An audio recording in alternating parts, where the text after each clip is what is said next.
Aloha, and welcome back to Wanderous. I'm your host, Andrew Crusoe, of course.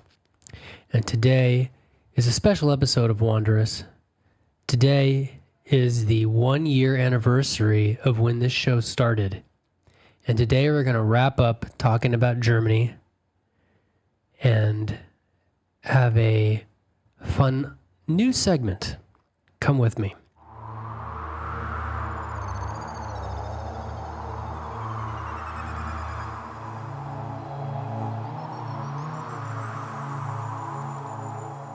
So first of all, I want to thank everybody who's ever followed this show on YouTube or on Spotify or on Apple Podcasts or anywhere you get this show. I really have appreciated it. I'm going to keep doing the show, don't worry.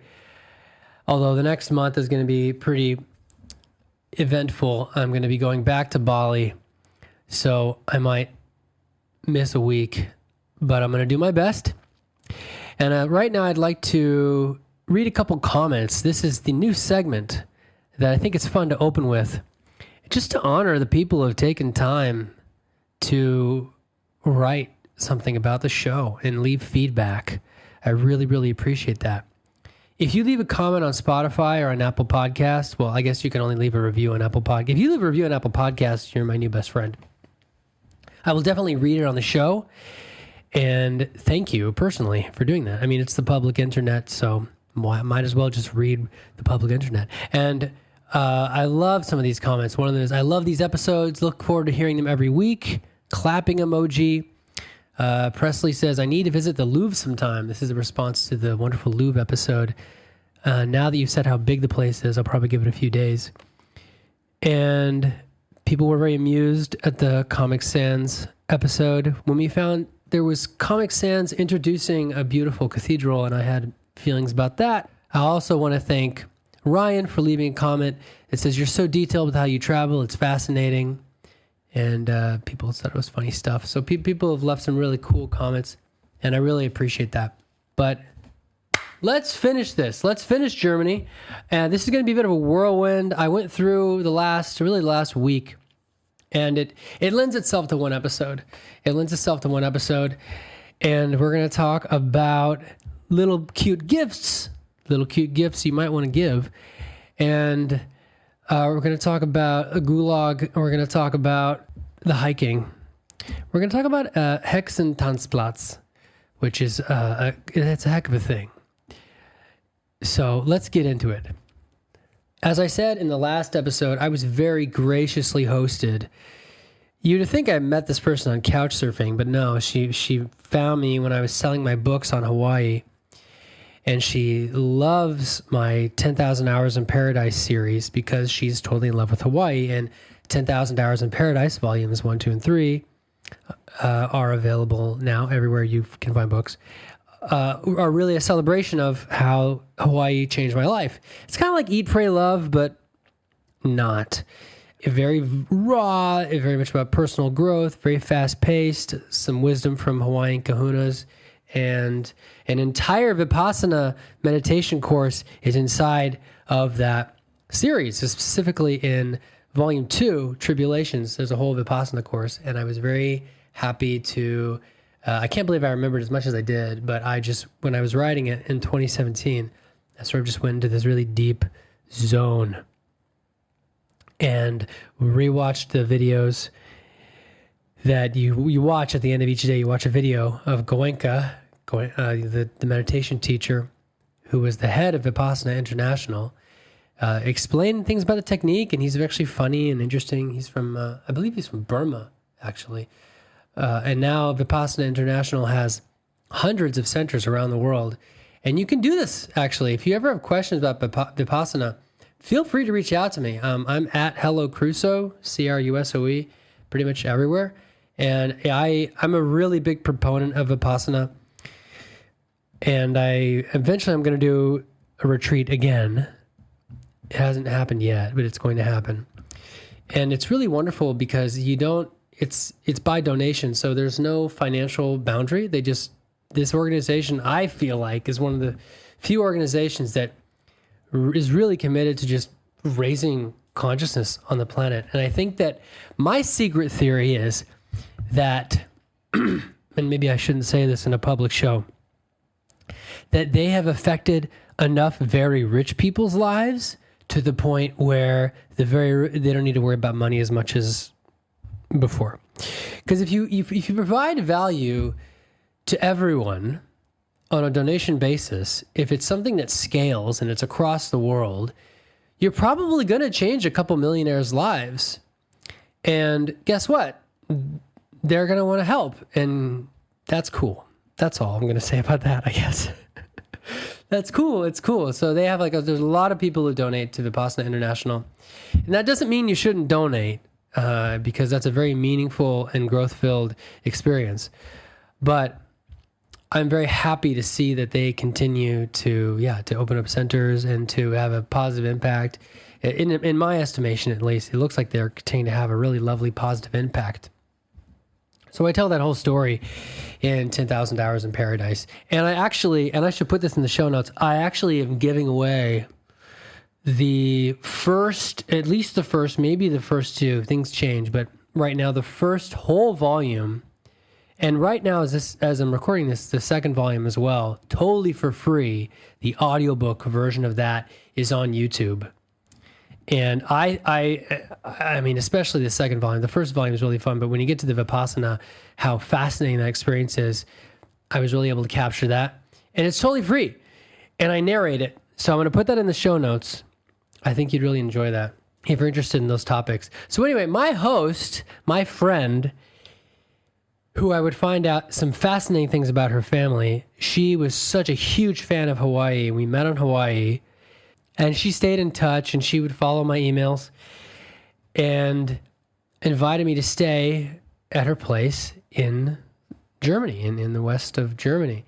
And I made my signature, vegan cheese sauce is made out of cashews and nutritional yeast and carrots and all these things. It's just wonderful. I'm actually going to include a photo of, it's kind of silly, but for people who support the show, they get behind the scenes photos every Wednesday.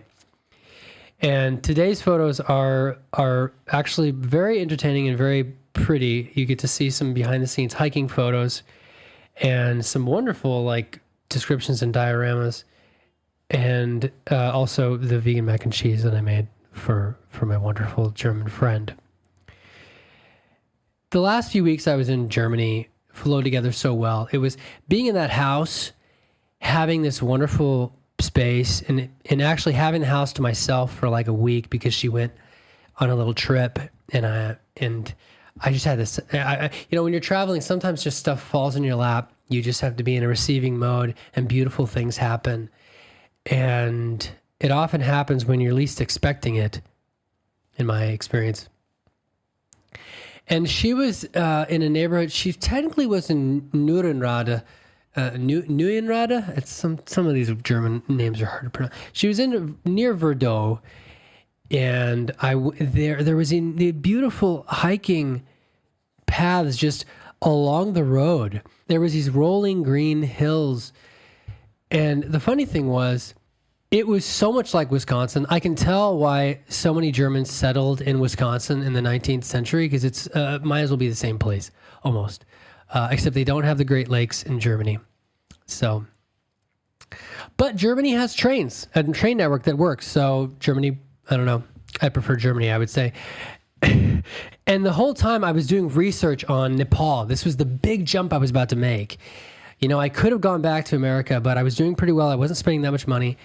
And I was like, I'm basically, from where I started out, especially if you consider, I started out in Honolulu, which, by the way, today, April 27th, when this is coming out, is the 3-year anniversary of when I left Honolulu and started traveling nomadically. So that's another reason why I'm releasing the podcast today.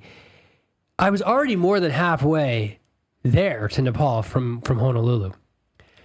So I did all this research, and I found a flight. I found 2 flights.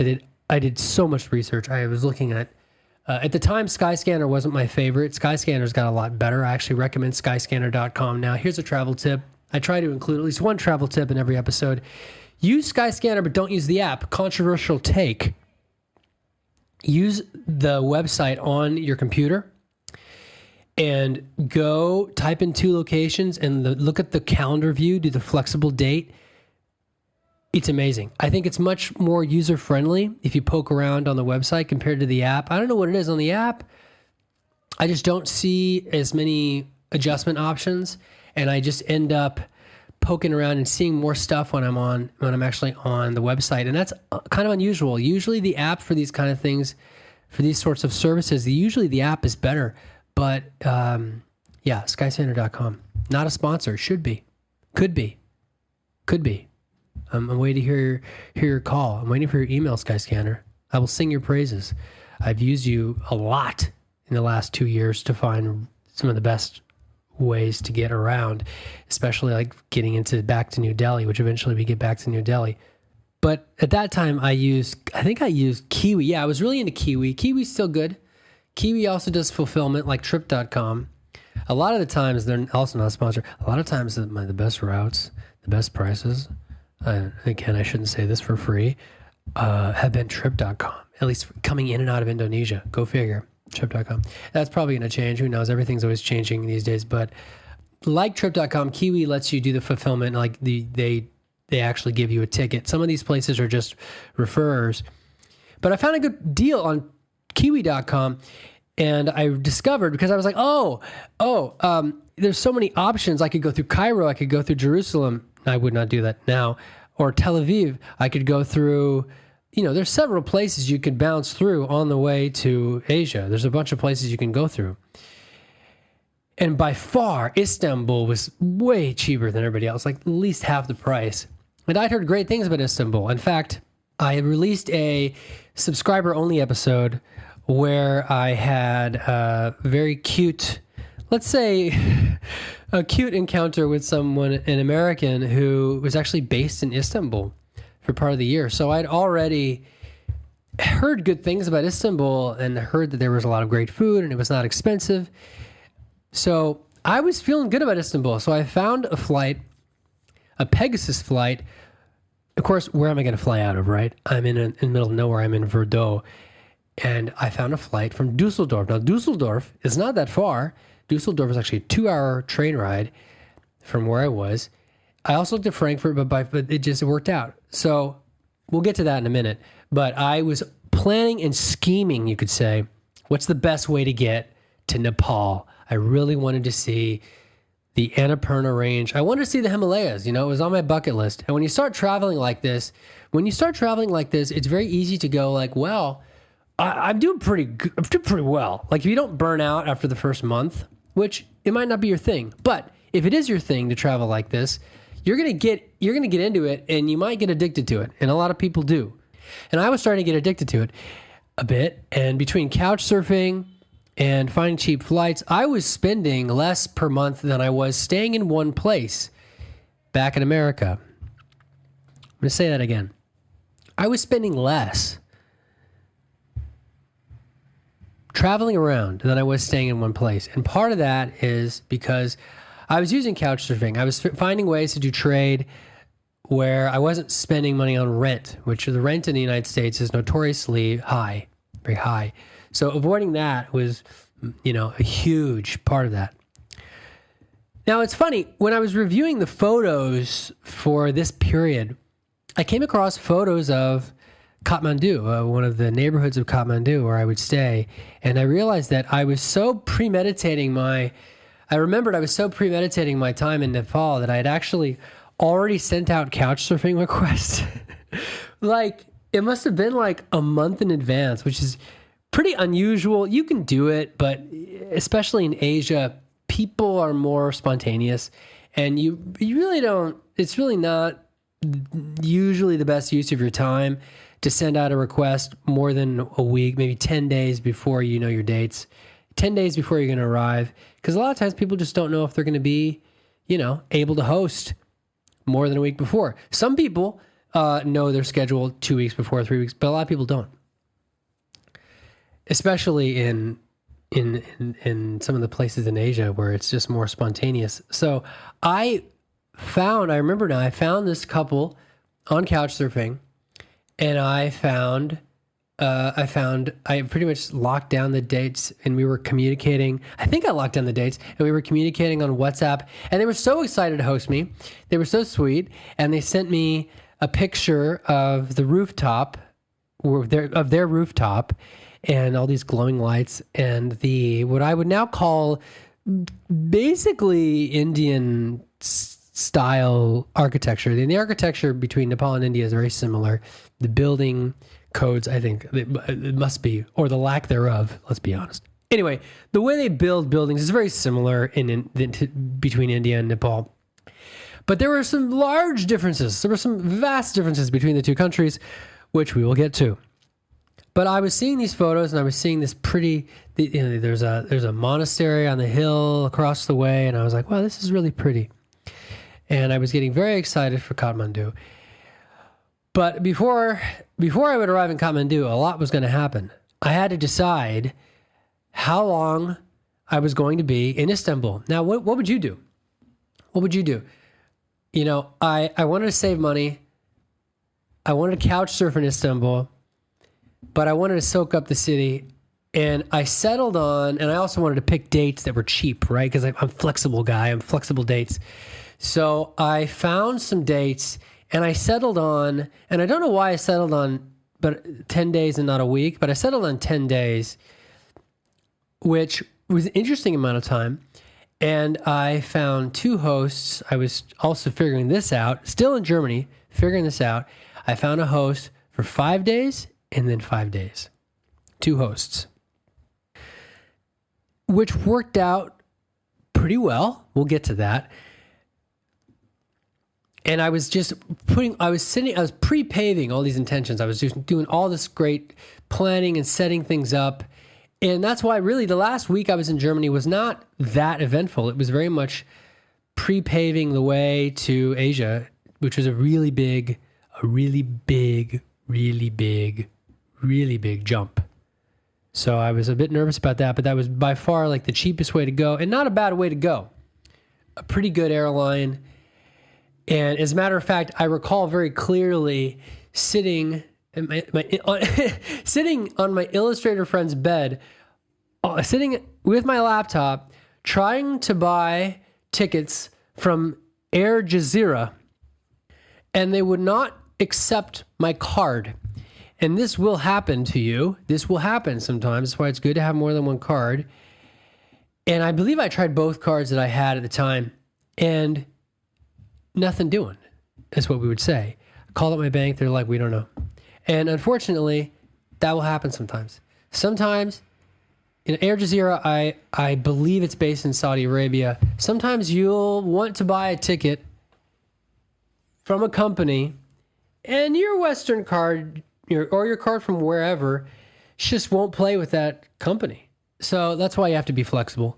Of course, travel, especially travel in Asia, pushes you to be flexible. So I went back to the drawing board. I went back to Kiwi, and I was like, well, I can't use this airline. And somehow I found an airline, I think it was Air Arabia, that was like the same price. I was so glad. I think the time wasn't as great. I think the Air Jazeera flight left a little earlier, but I was like, I can do this. Oh, the journey to get to the airport for that flight was going to be such fun. But yeah, before that, I sort of wrapped up my time in Germany with some hikes. I had a friend who came out, actually very kindly came out. I don't know if she listens to this show. You know who you are. She came out to Bordeaux, and this is crazy. Yeah, I guess I'll share this. It's not like sensitive or anything. She was far from Bordeaux, and I asked my basically retired fan of my books who was letting me stay at her place. I said, you can say no to this, but would it be okay if my friend crashed on your couch while you're gone? And she was like, oh, no problem. No problem. I was like, because she's from here, and she just, she trusts me with her home. And this is when I was house sitting for her too. So you know who you are. Thank you so much. I try not to mention people's names unless they've specifically given me permission. You know, you have to, like, I don't post pictures of, like, I have a very cute picture of a lot of people. I try not to post that anywhere unless they've given me permission, because privacy is a big deal. And you never know, like, even when you put something under a Patreon paywall, you never know where files are going to go. So I'm very sensitive toward that. But we did her and I did this hike, and she hadn't been to this part of Germany before. And we came across a few things. The first thing we came across was this sign about the Hexentanzplatz, which means the place where the witches dance, which is very funny. And I this trail had been not far from where I was staying the whole time, but I didn't want to do it alone. I like hiking with people, and it just didn't happen. I was also distracted with planning the trip. So we came across these placards around and learned about the local history. I'm going to read this because it's fascinating. According to popular belief, witches rode their brooms to this place centuries ago to perform their dances on moonlit nights. However, it's historically verified that there was a place of execution here on the witches' dance place until the 18th century. The gallows and a wheel of execution stood on this spot. Until the late Middle Ages, the witches' dance place crossed by the free road from Cologne to Arnsberg, or Köln to Arnsberg. This place is still gloomy and eerie at night, but the gallows and wheel of execution have long since disappeared, and we now know that there are old witches. There are young witches, and there are even kind witches, but there are no real witches. That's what it said. In German. I had it translated by Google Translate, which is not a sponsor. And I thought that was... and there's a great map, which is going to be included for the people who support the show. You can support the show and get all the behind-the-scenes stuff, including 25 hours of audiobooks, by going to patreon.com, patreon.com/hello Crusoe. Hello, Crusoe. You can cancel anytime. Some people, they just join for a couple months. They listen to all the audiobooks, and they get a really, really good deal because it's a lot cheaper than Audible. They're not a sponsor, so that's why I'm saying that. No, I'd say it anyway because it's true. They're a lot cheaper than paying for an audiobook on Audible. You get the commentary edition of my audiobooks. You get a bunch of stuff, and that's for $5. At $10, you get all the behind-the-scenes photos and video from all these episodes, including like a bunch of behind-the-scenes, like from After Darks, from interviews that I've done years past. And you will be getting some wonderful photos of this hike and the entertaining signs that we came across. Wanderparkplatz, basically, which of course means the hiking parking lot. Parkplatz means parking lot. There you go. Don't ever say this show is not educational. So nearby to this place was the Galgenplatz. Platz must just mean like square, which is the gallows. It's crazy. People would go on witch hunts. If you read some history about it, it's chilling. It's chilling. There was also a very cool illustrated plaque talking about how watersheds work a bit and some of the birds nearby. There's a Wasserramsel, which I don't know what that means. So let's find out what it means. It means a dipper. There were cute dippers. There were cute little birds of all kinds. It's actually a great place to see birds that you might not be familiar with. There's also a very pretty yellow iris, which is called Schwertlily. Schwertlily. And we just had a lovely hike with lovely little greenery, and I took pictures of places. And there were a couple hikes. I went on one alone, and I went on one a few days later when she came and visited. And yeah, the last few days of Germany, I had so much to be thankful for. My illustrator friend even helped me find, this is very random, helped me find a buyer for my sandals. I had these sandals that I think I mentioned burned my feet when I was in Marseille. I had these Zero sandals, which I'm usually a big fan of, but they just weren't working very well for me in Europe for some reason. And she helped me, the same one who had stayed in the tiny house. She helped me find a buyer because I had trouble using the equivalents of Craigslist in Germany, and she even helped me process the payment. You know who you are. Thank you so much. It was so kind. And ended up PayPaling me the money for it. Wasn't, it was sandals, but I really was so kind of her to take some time to help me sell these sandals, because I was starting to realize at that point that every gram, every ounce, every pound, every kilogram, every mole of molecule that I was carrying with me really mattered. It really mattered. And I could not be taking stuff with me that I wasn't using. It just wears on you. The first 4 weeks, you can get away with having some stuff that you don't use so much. Like I was schlepping this, gosh, I swear the microphone must have been a pound. It was not, it was a whole, I think it was a Samsung C1U Pro mic. It had an XLR plug. It had a USB plug. And that is the microphone that I recorded a few episodes of Wanderous on, and I've actually recorded a bunch of stuff. Not Wanderous, I'm sorry. I recorded a few episodes of Ascendant, my old show. But I recorded all of the audiobook of 10,000 Hours in Paradise. This microphone really had a history, and it was hard for me to let go. Knowing what I know now, I would have bought the microphone I'm now using, which is 5 times smaller and also sounds really good. But I didn't know. So I was going around with this big mic that was bulky in my bag and had this adapter that plugged into my iPhone. And it was good. It was a good microphone, but it was just big and it weighed more than it needed to. So the more that you travel, especially if you become nomadic at any point, you're going to naturally, if you're going from place to place, figure out what you need to leave behind. And some of those things you don't figure out until you get the experience of doing it. You only figure that out from often hard-won experience. I also should say the sandal project wouldn't have happened, shedding these extra sandals, if both of my German friends didn't help me very much. The retired one who I was staying with, let's call her C. We did a little grocery store run, because I was trying to cook for her and doing everything I could for her, but she just liked my company, and we got along famously.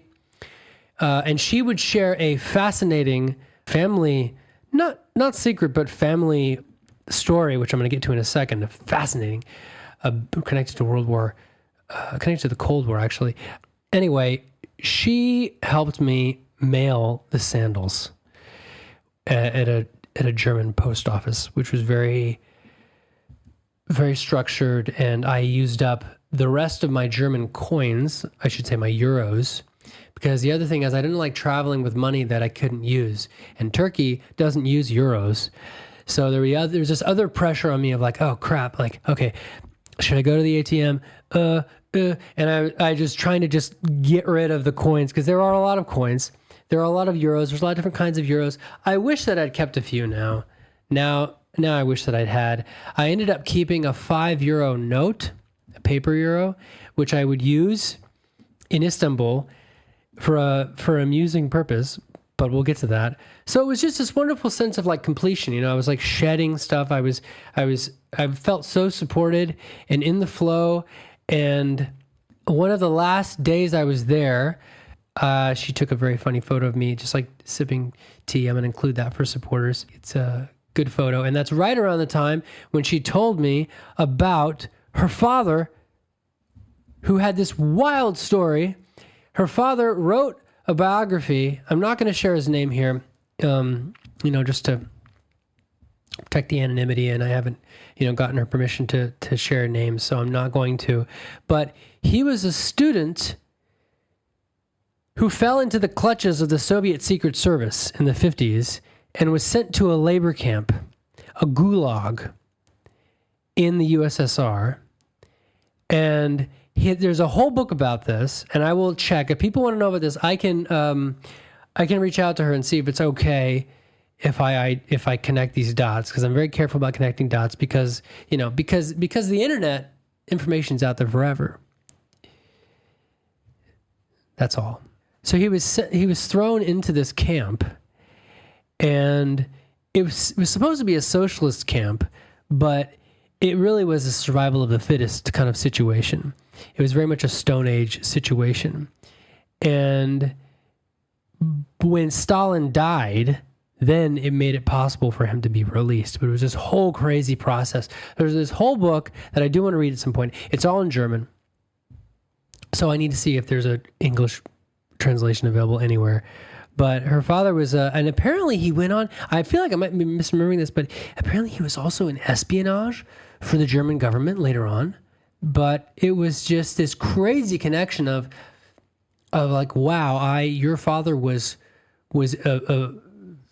palpably feeling the effects of the Cold War. And I know there's a lot that I could learn about that, and I still intend to.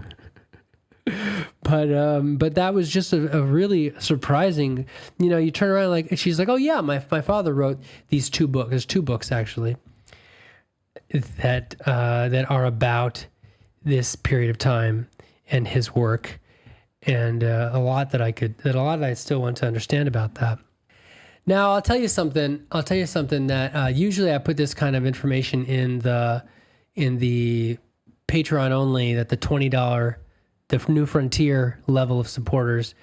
But I'll say it here because sometimes I give away free things that are spicy. This isn't even spicy. Don't have low expectations. I had been traveling with a bar of soap, not to get too in the weeds with a really long-winded story of just things not working out in terms of scheduling and stuff, but to continue with the shedding theme, the moving on vibe, I had been traveling with this bar of soap that I had from Hawaii that I was going to give to someone else, and it just didn't work out. And I also had this very pretty red ribbon, which I cannot remember where I got this red ribbon from. And I was sitting here and I was like, because I had been traveling with treats. I still had, what did I have? I still had 1 bar of Hawaiian chocolate. That was important. We'll get to that in Nepal. And I had this bar of Hawaiian soap. And I thought, this is perfect. This is actually working out for the highest good of all. C loves all things Hawaiian. We've already talked about that. I'm going to wrap this in this red ribbon, and I'm going to give it to her because she had to leave. I believe that maybe I left, what did I do? No, I left it out for her the last morning and gave it to her. And I think I told her, don't open it yet. This will be a surprise for later. And she graciously gave me a ride to the train station. I took the train across the way to have one little photo of the very, very clean, very picturesque train station in Verdot. Werdohl, in case you're curious. And I went back through the tunnel that I came in from when I got there, back through the Thomas the Tank Engine kind of situation. And took the train all the way. The next photo is 3 hours later of a photo of departure signs for departure. And I see Istanbul, SAW, which is the code for the Istanbul, one of 2 major Istanbul airports. The Sabiha Gökçen Airport, which is a very big modern airport. But I took this train over, and everything in Dusseldorf was so smooth. And of course, I got a message from C, and she was so happy and so thankful to get this handmade Hawaiian soap. And I felt really good. I felt that it really, really made its way to just the perfect person. And it just really worked out.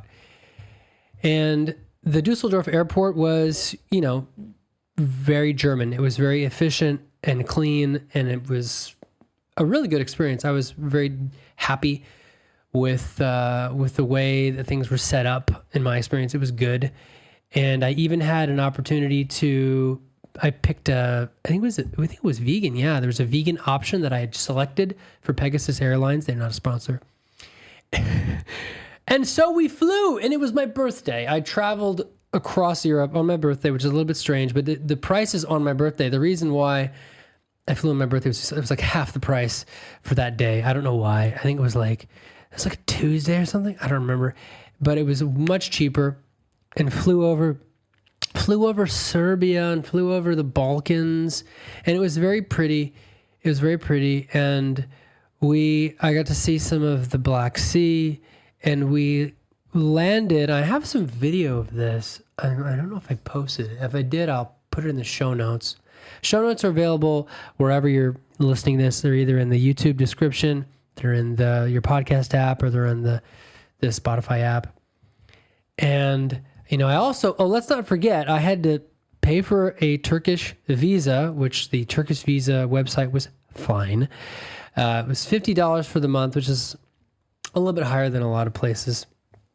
Like you can get a 1-year visa to India for $40. Oh, that's one of the better deals. And there's a lot of places that Westerners can go to where they're free. They're visa free. Like Japan doesn't charge for a visa. But Nepal certainly does. And I was in the process of getting that all in a row as well. But Turkey was pretty modern and pretty smooth coming in. You can get, and I guess I'll give a few notes about Turkey. I mean, Turkey's like introduction to Turkey process. You can get a SIM card in the airport, and that's what I ended up doing. It's not a huge price difference from what I saw, and they're very helpful, and they help you activate it. And there are YouTube videos where you can see what that's like. And of course, there's like 3 different companies. I believe I went with Vodafone, but I'm not sure. And I just sort of compared against all these. Turkish lira. How much is a Turkish lira? At the time, $1 or about €1. €1 was about 20 Turkish lira at the time. Now, I think it is 38. So their monetary policy has been pretty rough in the past few years. But I get out, and I've done my research, and there are a plethora of buses actually that leave from the airport just right outside. It was pretty smooth. I go in, I get my passport stamped, and I get on the bus, and it's about an hour and maybe less to get into Istanbul proper. It's about 8:30 at this point. And I get downtown, I get to Kadıköy. Now, Kadıköy, we're going to talk about Kadıköy in the coming weeks. Kadıköy is a very fun, sort of action-packed, pretty action-packed neighborhood in Istanbul. I think there's something like 200 little cafes and restaurants, and many plant-based cafes, which I really appreciate because I'm vegan. You may or may not know. But it was getting late and things were starting to close, and I had to, I get off and I still have all my stuff on me. And I'm texting my couch surfing host, so I'm going to be there soon. And I found out that my host had to leave. I found this out the day before, had to leave sort of last minute. There was something, family thing that came up. And that was actually quite lucky for me because I got to sleep on his bed in his room. He graciously let me stay in his room. And these are the kind of people that you meet on couch surfing. I mean, I really can't say enough about the wonderful people that I've met using couch surfing. It's really a really incredible hospitality exchange and community. So I was in communication with his housemate. They had this apartment, and I already had the location, but I was starving. I was crazy starving. I had basically a tiny burrito on the airplane. So I had to find some food, and I found some. I usually look for like vegan food or vegetarian food on Google Maps. And I found this very cute little place that I'll try to find the name of for show notes that had these vegan wraps, and I was the only person there, but it was great. Like late September in Istanbul is pretty good. It's pretty good weather. It wasn't crazy tourist time. I think that's probably more like summer. And it was not too cold at night. It was very pleasant. And there were a lot of these shops that were just kind of like these street dining, dining areas on the street. But I got to this place like right before it closed. I got there like 9:00, and I was the only person, and I treated myself to a really delicious wrap and tea, which I don't usually spend money on. Usually I just have my own beverage with me. And I was like, well, today's my birthday, and I had a birthday dinner alone. Because sometimes when you're traveling, sometimes that happens. So that on that vaguely downer note, maybe I'll leave it there. Okay, I'll say one more thing. I found my way around the neighborhood, still carrying probably, I probably had 17 kilos, 18 kilos on my bag. My back was just too much stuff. I still had a bit too much stuff. It might have only been 17 kilos. I would just say for the Americans listening, it's probably about 35 pounds of stuff that I had at the time, to be fair, because I had the big microphone and I had stuff that, now I'd shedded a few things. I left some pants. I'd accidentally left my hat at my great uncle's place in France. I'd been trying to shed things, but maybe I only had 30 pounds of stuff, but I definitely had like at least 15 kilograms on me. I just hadn't, I was traveling with the shorts that my host gave me in London. If you've been listening to this show for a while, you remember that he gave me some gray shorts, which were great. It really helped me out. And I was just figuring out this balance, which we all have to figure out when we travel, of how much crap do I take versus how many clothing options do I want? And of course, the climate is going to be a huge factor there.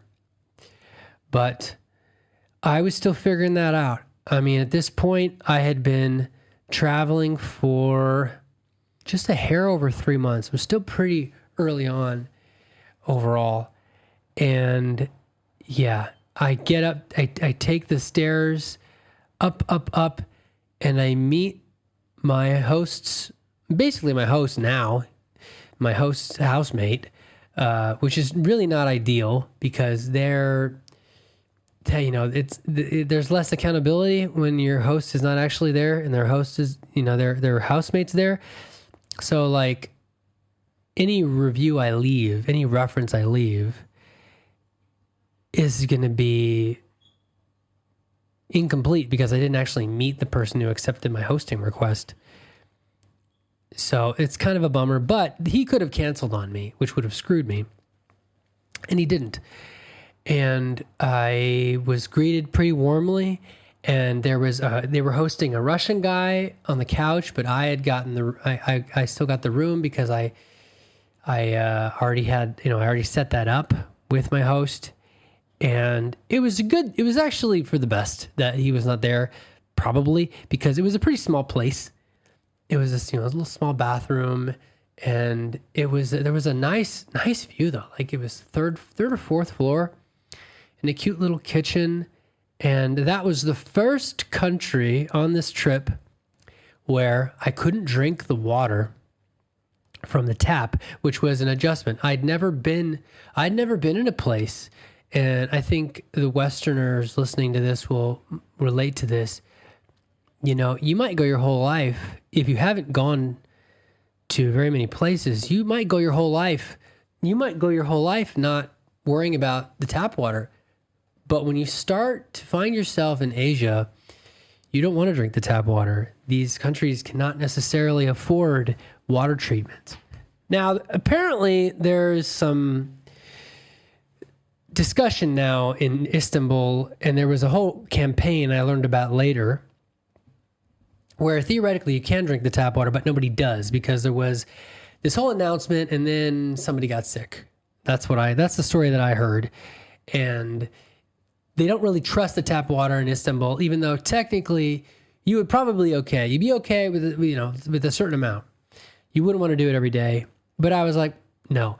And I was sort of introduced to the Asian way of finding tap water, which are these, in a lot of places, they just call them the gallon jugs. This is an English word that has taken on a different meaning than it does in America. It is not a gallon.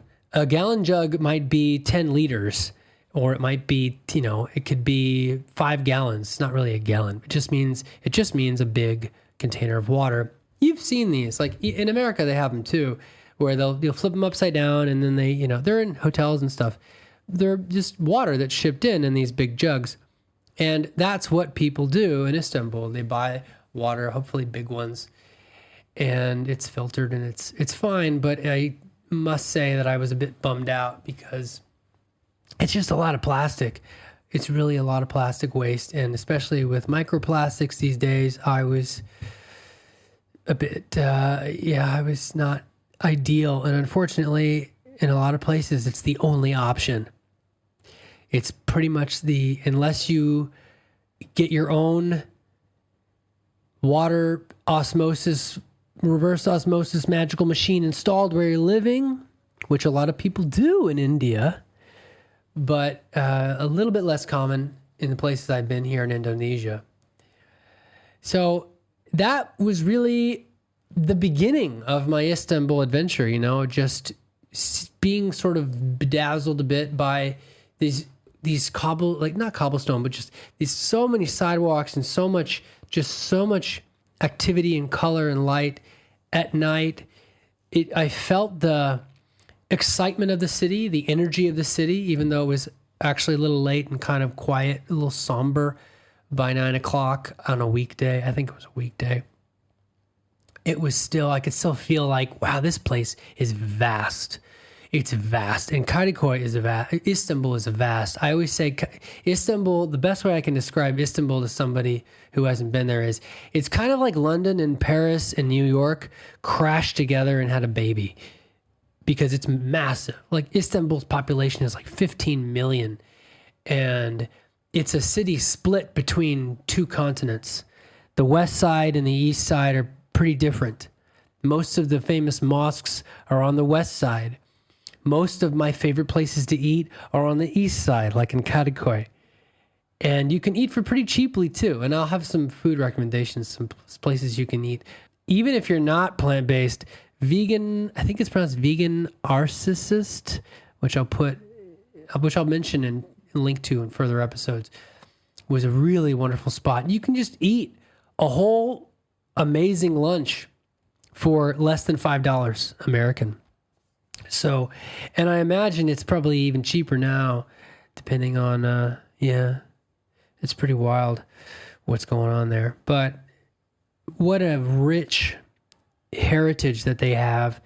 So I would go on, we're going to talk about the Galata Tower, the square. We're going to go across the Golden Horn and the ferries. The ferries are great. The ferries are so cool.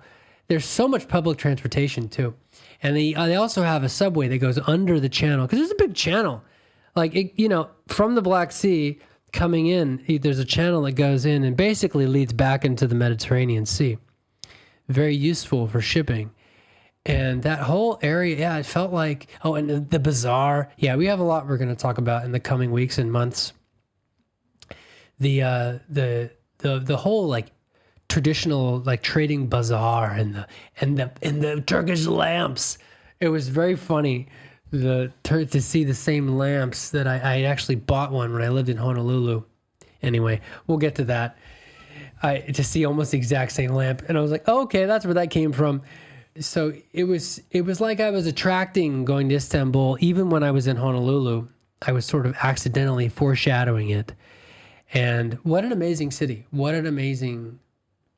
There's a lot to talk about. So hopefully I've teased you enough, and you will join me next time. And please remember to subscribe so you don't miss out on anything. Hit that subscribe button on YouTube or on Spotify, because really the best stuff is in Asia. The best part of this adventure, my best stories, happen in Asia. Europe was preparation time, we'll say. And I really valued the time I had in Europe. I really valued especially seeing my great uncle. I've talked about that in episodes past. But Asia would be a major I spent a lot of time in these countries, and I would go on to really affect my growth in a really positive way. So thanks for tuning in. Let me know if you have any questions. I'm around the internets. I'm around the social medias at signed Hello Crusoe. You're always welcome. I always appreciate comments, whether it's on patreon.com/Hello Crusoe. I do free stuff over there from time to time. I usually post about this show. And of course, I do the behind the scenes photos every Wednesday. And we have great, cute discussions over there too. But please feel free to comment on Spotify or YouTube, or leave a review. If you leave a review and send me a screenshot or send me a link on any of these things, I'll probably end up sending you like an entire ebook for free as a thank you, because I really need reviews right now. And I really appreciate reviews. And it's still early. This is 1 year in. So happy anniversary to this show, Wanderous, the portmanteau of wander and wanderous. And a name idea I had for like a couple years before I actually started this show, because apparently I premeditate everything by a couple years. And if you have any questions about Germany and the places I went, if you have any questions about the process of getting over to Istanbul, please feel free to leave a comment and I will be able to answer that. I really appreciate everybody who's listening, and to see this grow bit by bit, week by week, is a really rewarding process. And I, once again, I'm just really glad that I'm able to do this. And I'm glad that the construction stopped outside. So I'm Andrew Crusoe, and I'm still on the verdant Isle of Flores, but I'm going back to Bali soon. Back to Bali soon. I'm really excited to get back to Bali. Aloha!